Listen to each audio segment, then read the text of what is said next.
Hi guys, I'm back. Today I'm going to read 1 Samuel 13:20, Proverbs 1, and Psalm 129. Let's get started. Saul lived for 1 year and then became king 1 year, and he reigned 2 years over Israel. Saul chose 3,000 men, Israel 2,000 were with Gibeah, with Saul in Mishmash and the hill country Bethel, and 1,000 were with Jonathan in Gibeah, Benjamin.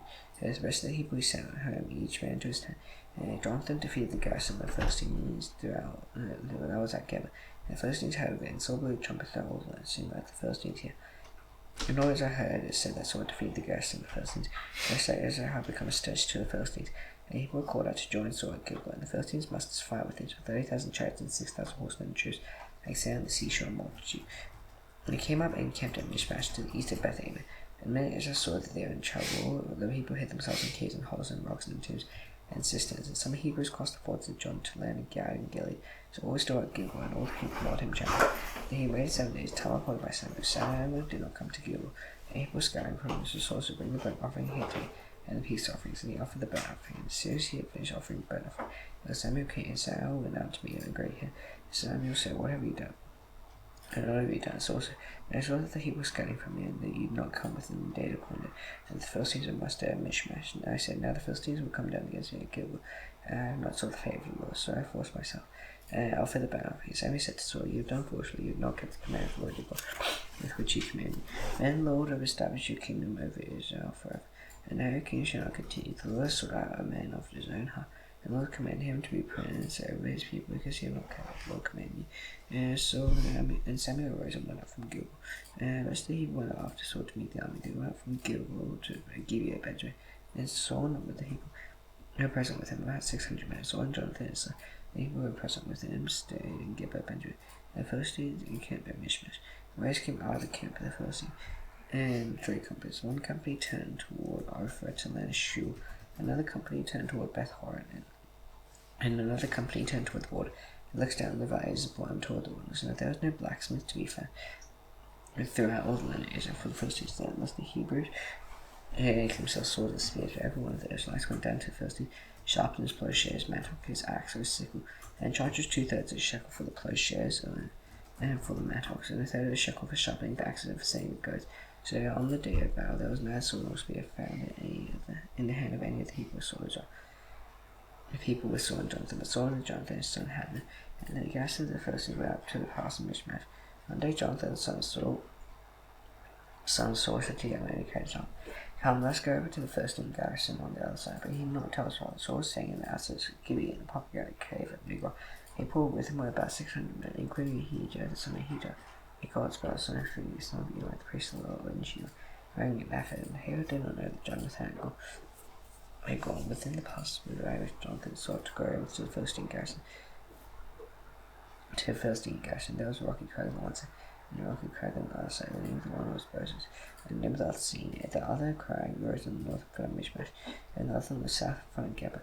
Jonathan said to the young man who carried his arm, "Come, let's go over to the garrison." Sounds so precise. It may be that the Lord will work for us, for nothing can hinder the Lord by saving many or by fear. And his armor bearer said to him, "Do all that is in your heart. Do as you wish. Behold, I am with you, heart and soul." And Jonathan said, "Behold, we will cross over to them, and will show ourselves to them. And say to us, wait until we come to you. Then we will stand still in our place, and will not go to them. They say, come up to us, and we will go off. And the Lord has given them into our hand, and they shall be assigned to us." The rest of them showed themselves to the garrison of the Philistines. The Philistines said, "Look, Hebrews are coming out of the holes where they have hidden themselves." And the men of the garrison held Jonathan's armor bearer, and he said, "Come up to us, and we will show you a thing." And Jonathan said to his armor bearer, "Come up after me." So the Lord has given it to him. And Jonathan climbed up his hands and feet, and the armor bearer after him. They fell before Jonathan. His armor bearer killed them after him. And the first strike with Jonathan, his armor bearer killed about 20 men. Within it were half a forest line, and he killed them. There was a panic in the camp and the fear among all the people. Gassing even the rage from an earthquake, and it became a great panic. For watchmen saw and Gibeah looked, and behold, the multitude was dispersing here and there. And Saul said to the Hebrew with them, "Count and see who's God for us." Then they counted, behold, Jonathan and his armor bearer who were not there. So Saul said to Ahijah, "Bring the ark of God here." The ark of God went at that time with the Hebrews. And while Saul was taken to the priest, and tumbled in the camp of the Philistines increased more and more. So Saul said to the priest with joy, and Saul and all the people who were with him rallied and went into battle. to devour. Behold, every Philistine sword was against his foe, and there was very great confusion. And the Philistines had been with the Hebrews had been with the Philistines before that time, and who had gone over with them into the king. Even they as turned to the Israelites who had gone over the sword of Jonathan. Likewise, when all the men of Israel had freed themselves in the hill country, Ephraim heard of the Philistines were fleeing. They too followed hard after them in battle. So the Lord saved Israel that day. And the battle passed beyond Bethlehem, and the men of Israel had been hard pressed that day. So Saul laid an oath from the people, saying, "Cursed be the men who eat food until evening, and I am avenged on. And so I am avenged on my enemies."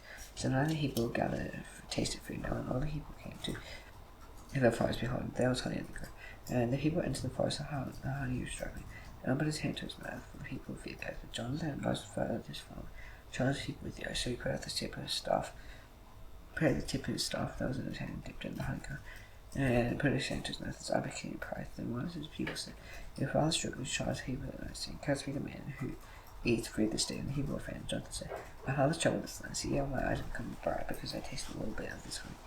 And now how much better if the people are eating freely today, instead of the spoil of their enemies that they have found. For now the defeat among the Philistines has not been great. They struck down the Philistines that day from Mishmash to Aijalon, and people were very faint. The people passed the spoil and took sheep and oxen and calves and slaughtered them on the ground. The Hebrew ate them with the blood, and they told Saul, "Behold, the Hebrew is sinning against the Lord by eating with the blood." And he said, "You have done treachery to me, what great sin did you hear?" And Saul said, "Has yourself on the Hebrew said to every man bring his oxen to sheep." I saw them here, and do not sin against the Lord by eating with the blood. For one of the people brought his oxen with him that night, and they slaughtered them in there. And Saul built an altar to the Lord. It was the first altar that he built to the Lord. And Saul said, "Let's go after the Philistines by night upon them until the morning light. Let's not leave a man alone." And they said, "Do whatever seems good to you." The priest said, "Let John go near to him." Let's draw near to God here. And Saul inquired of God, "Should go down after the Philistines? Will you give them into hand Israel? And he not answered in that day. And Saul said, "Come here, all you leaders of the heap, and see how the sin has arisen today. And the last Lord who lives, who sees it. There being Jonathan my son, he shall surely die, for there was no man among all the people." Answered. And he said to Israel, "You shall be on one side, and I, Jonathan my son, shall be on the other side." And he was said to Saul, "Do what seems good to you." Therefore Saul said, "O Lord God of Israel, why have you not answered your son this day? This girl is near me, and Jonathan my son, O Lord God of Israel, give your birth, the girl is in your people, give famine." And Jonathan and Saul were taken, and the Hebrew escaped. And there Saul said, "Cast the law between me and my son Jonathan." And Jonathan was taken. And Saul said to Jonathan, "Tell me what you have done." And Jonathan told him, "I tasted a little honey with the tip of my staff. And I was in my hand, here I am, I'll die." And Saul said, "God, do so to me and more." I said, you shall surely die, Jonathan. And the Hebrew said to Saul, Shall Jonathan die, who has worked this great salvation in Israel? Far from us, the Lord lives, there shall not one have his head fall to the ground. He has worked with God this day. So the people ransomed Jonathan so that he not die. And Saul went out from pursuing the Philistines, and the Philistines went to their own place.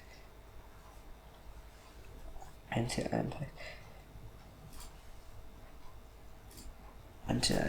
Saul had taken the kingship over Israel.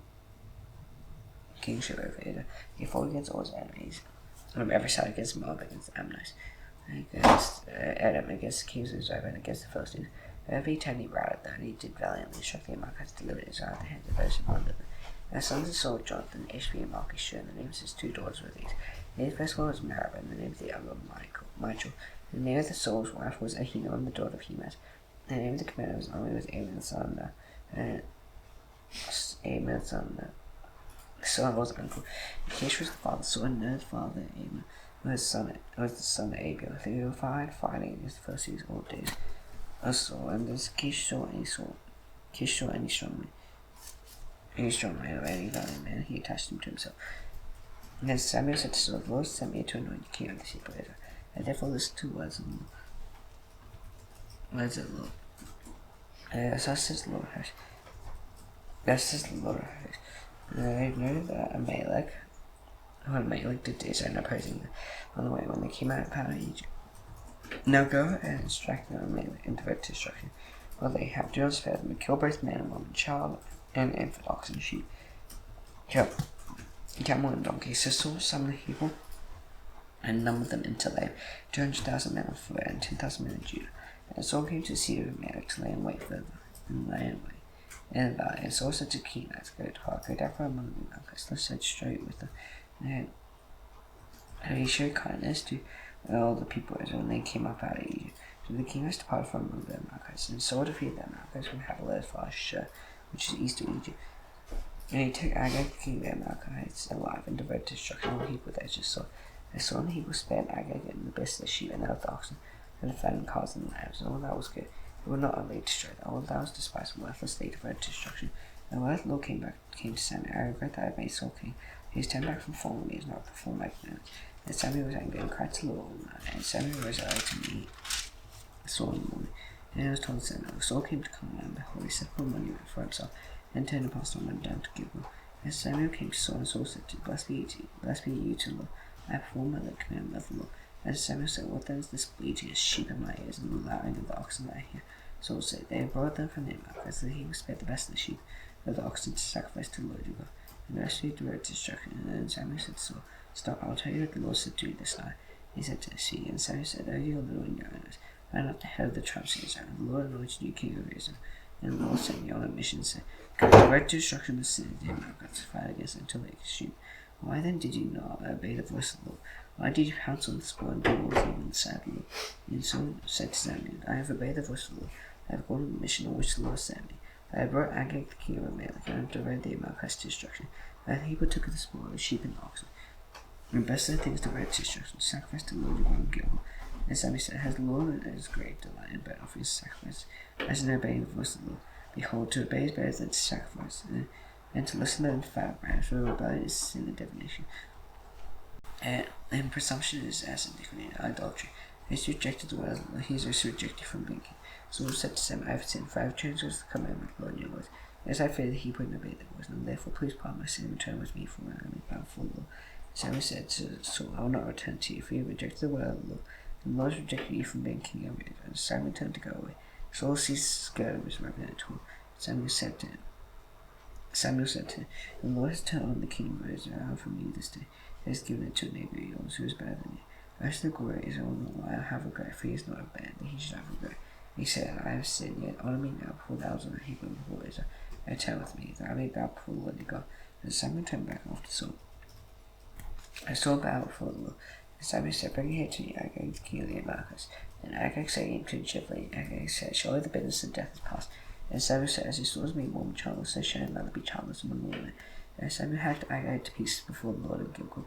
And Samuel went to Ramah, and Saul went up to his house in Gibeah Saul. And Samuel did not see Saul again until the day of his death. And Samuel grieved over Saul, and the Lord regretted that he had made Saul king over Israel. The Lord said to Samuel, How long will you grieve over Saul, since I have rejected him from being king over Israel? Hear your whole with oil and go. I'll send you Jesse the Bethlehemite, and I provide for myself a king among his sons. And Samuel said, How can I go? Saul hears it, he will kill me. He'll kill me. And the Lord said, Take a heifer with you, and say, I have come to sacrifice to the Lord. And invite Jesse to the sacrifice, and I'll show you what you shall do. You shall know from me him whom I declare to you. Samuel did what the Lord commanded and came to Bethlehem. And the elders of the city came to him, made him trembling, and said, Do you come peaceably? And he said, Peaceably, I have come to sacrifice to the Lord. Consecrate yourselves, and come with me to the sacrifice. And he consecrated Jesse and his sons and invited them to the sacrifice. And they came, he looked on Eliab and thought, Surely the Lord's anointed is before him. And the Lord said to Samuel, Do not look on his appearance, on the height of his stature, for I have rejected him. The Lord does not see not as man, the man looks on the outward appearance, and the Lord looks on the heart. And Jesse called Abinadab and made a apostle for Samuel. He said, Neither has the Lord chosen this one. And Jesse made Shammah pass by. And he said, Neither has the Lord chosen this one. And Jesse made 7 of his sons pass before Samuel. And Samuel said to Jesse, The Lord has not chosen these. And Samuel said to Jesse, All your sons here. All your sons here. They are maids, yet the youngest might behold the king in the sheep. And Samuel said to Jesse, Send him again, for he will not sit down until he comes here. And he said, Brother, now he was ruddy and had beautiful eyes and was handsome. And the Lord said, Arise and anoint him, for this is he. And Samuel took the horn of oil and anointed him in the midst of his brothers. And the Spirit of the Lord rushed upon David from that day forward. And Samuel arose and went to Ramah. Now then the Spirit of the Lord departed from Saul. And half a spirit from the Lord tormented him. And Saul's servant said to him, Now half a spirit from God is tormenting you. And our Lord now commands your servants who are before you to seek out men who are skillful in playing the lie. and the humble spirit from God is upon you. You will play, and you will be well. The Saul said to Saul, provide for me a man who can play well and bring him to me. And there man answered, behold, I've seen a son of Jesse the Bethlehem, who was skillful in playing, a man of valor, a man of war, prudent in speech, and a man of good presence, and the Lord was with him. Therefore Saul sent messengers to Jesse and said, send me David your son, who was with the sheep. And Jesse took a donkey laden with bread and skimmed wine and younger, and sent them by David's son Saul. And David saying to Saul and to his servants, and Saul loved him greatly, became his armor bearer. And Saul said to Jesse, saying, let David remain on my side, as he has found favor with my son. And after the humble spirit from God was upon Saul, David took the lyre and played it with his hand. Saul was refreshed as well, and the humble spirit departed from him. And the Philistines gathered their armies about, and they were gathered at Zerachah, which belongs to Judah, and encamped between Zerachah and Azekah, and Ephes Dammim. And Saul and the men of Israel were gathered, and encamped to fight El, and Job in the line of battle against the Philistines. And the Philistines stood on the mountain on the north side, and Israel stood on the mountain on the other side. And at the valley between them, there came up from the camp of the Philistines a champion named Goliath of Gath. His height was 6 cubits and his span. He had a helmet of bronze on his head, and was armed with coat of mail, and the head of his coat was 5,000 shekels of bronze. He had bronze armor on his legs, and javelin of bronze slung between his shoulders. The shaft of his spear was like a weaver's beam, and his spear's head weighed 600 shekels of iron. And his shield bearer went before him, and he stood and shouted to the ranks of Israel, wherever you come out to draw from, am I not a Philistine? And are you not servants of Saul? Choose a man for yourself, and then come down to me.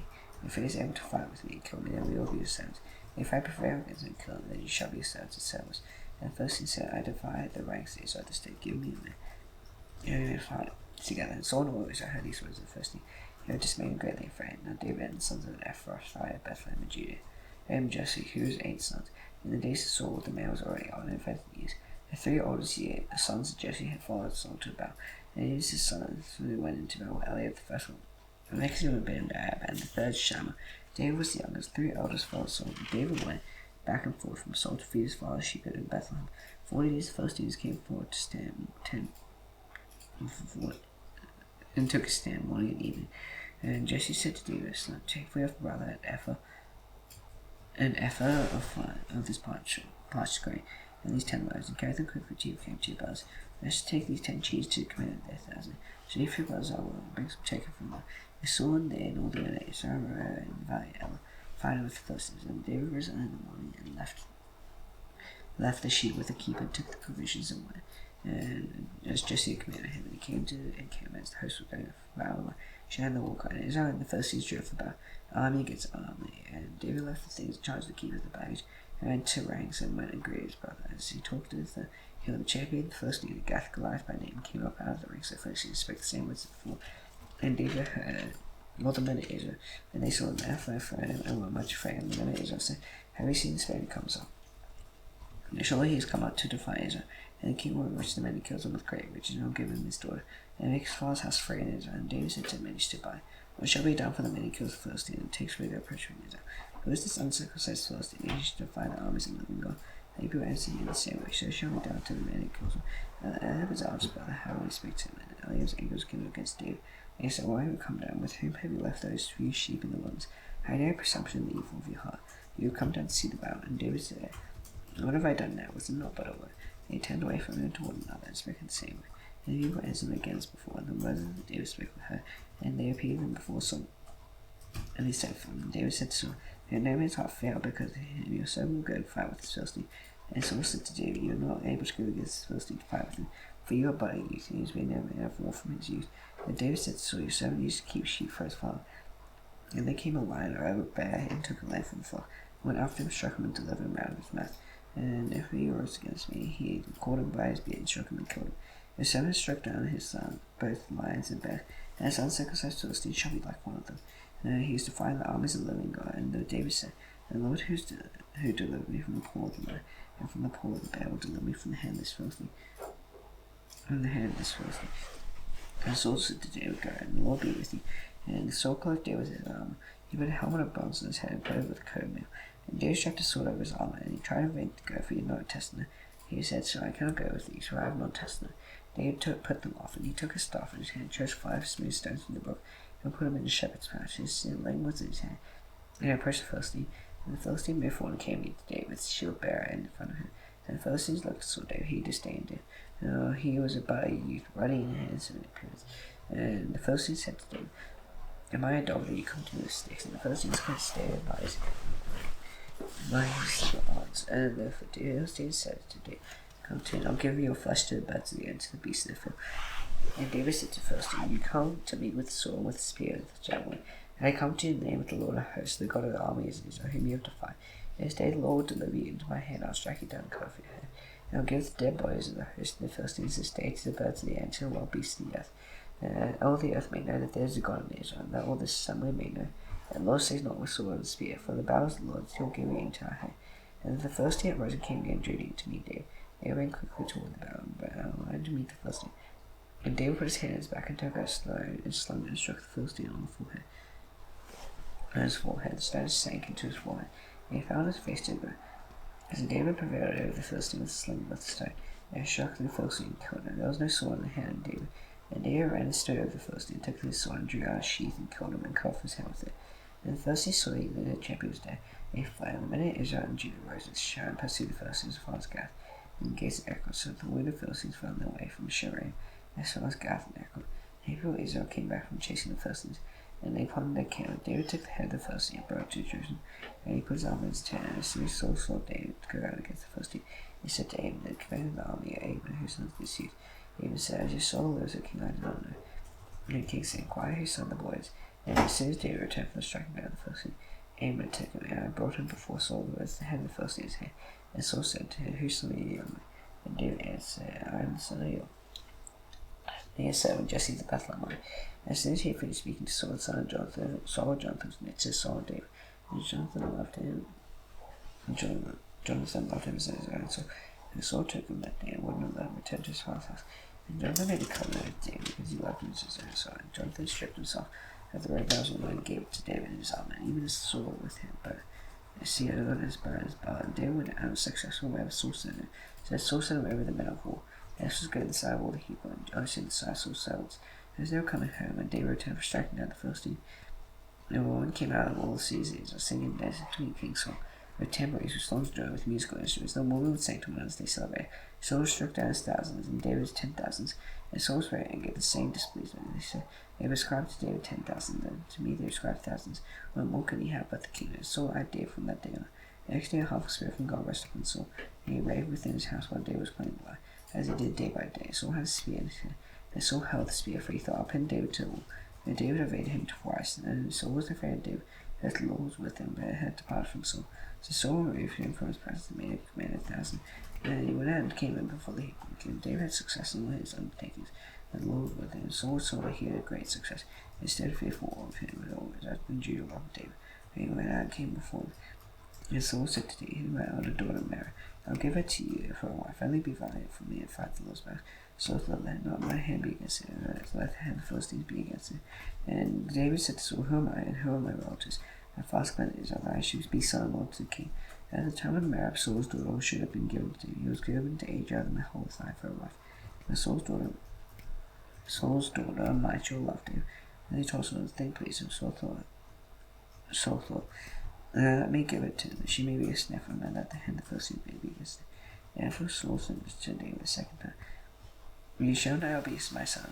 And Saul commanded his servants, and speak to David in private, and say, "Behold the Lord, and behold the king is delighted, and all servants love you. Now then become the king's son."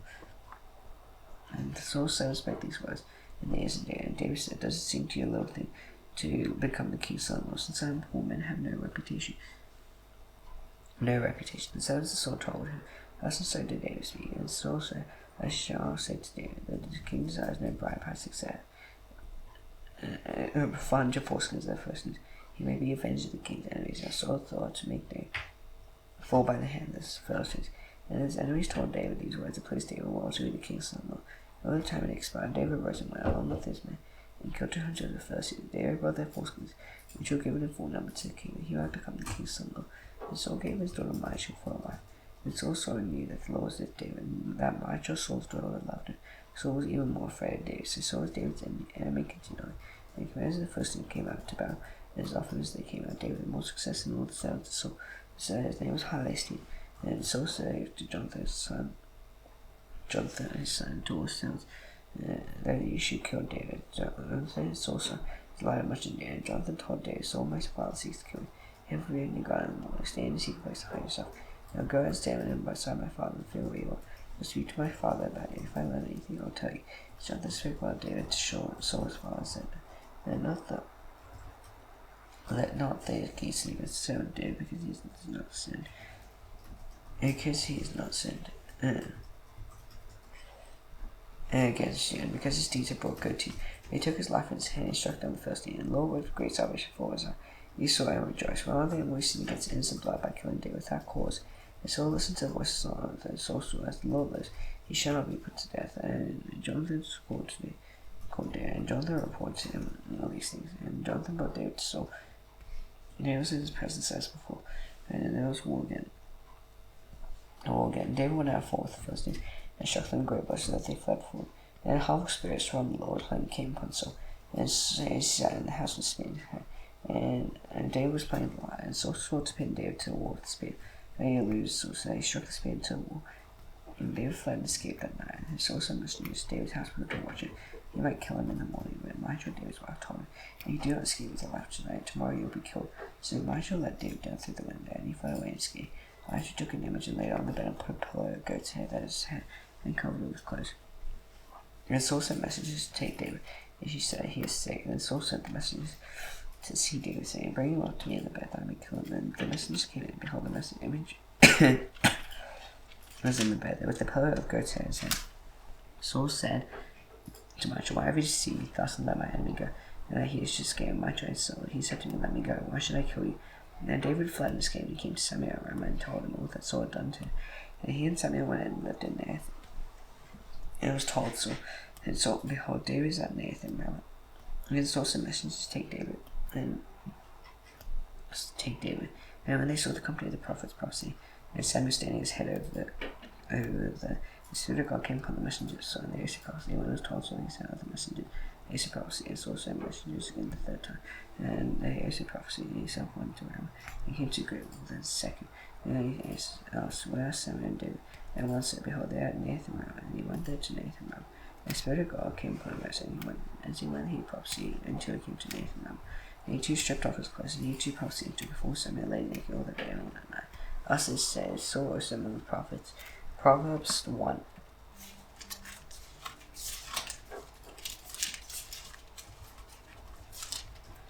Proverbs of Solomon, son of David, King Asa.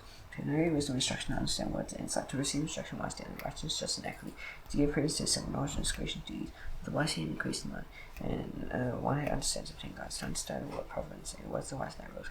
Hear the Lord is the beginning of knowledge, falls the first wisdom instruction. Hear my son, my father's instruction, forsake me your mother's teaching. Let your grace be gone for your hand and hands for your neck. My son, to sinners and ties do not say. They say, "Come, let's lie on with blood, let's ambush the innocent without reason." I shall let swallow them alive, and whole life is a good down to pay. Which final which is good, and it shall fill our house with plunder. Go out and yell amongst rule all of one person, son, deal with them away with them.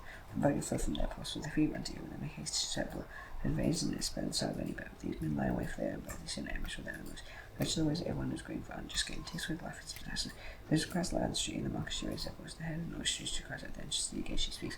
How long will simple as you love wisdom? How long will score over his delight, the scoffing full say knowledge? You turn my effort to hold out and report my spirit to you, and I'll make my words known to you. Now, according to your useless, stretch my hand and I'll see you, because you, Lord, are my counsel, and my reproof. No, I also will laugh at your calamity. I'll mock on terror strikes you, and terror strikes you like a storm. And your calamity comes like a whirlwind, and your distress and anguish come upon you. And they'll call upon me, but I'll not. I'll see me, and they will not find me, because they hate knowledge. And dare not choose favor, Lord, when none of my counsel despise all my reproof. Ever they share the fruit of their way, and how they flow their own devices. They still might kill by their turning away, and complacency fools destroy them. They will listen to me with joy, secure, all be ease, without dread of disaster. Psalm 129.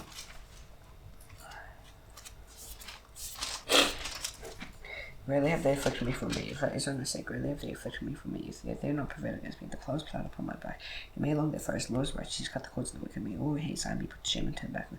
They be like the grass on the hassles, which withers before it grows, and which with rose but does not flourish. All the binding sheaves is ours, nor do those pass by say, blessed the Lord be upon you, blessed in the name of the Lord. Now the stars not of the Lord's prayer, clean fingers, come in heaven, hallowed be your name, kingdom come and done with us in heaven. Is it there, forgets those who stand on death, and is no temptation, those things, fears the kingdom, the power, and the glory forever. Amen. See you tomorrow. Bye.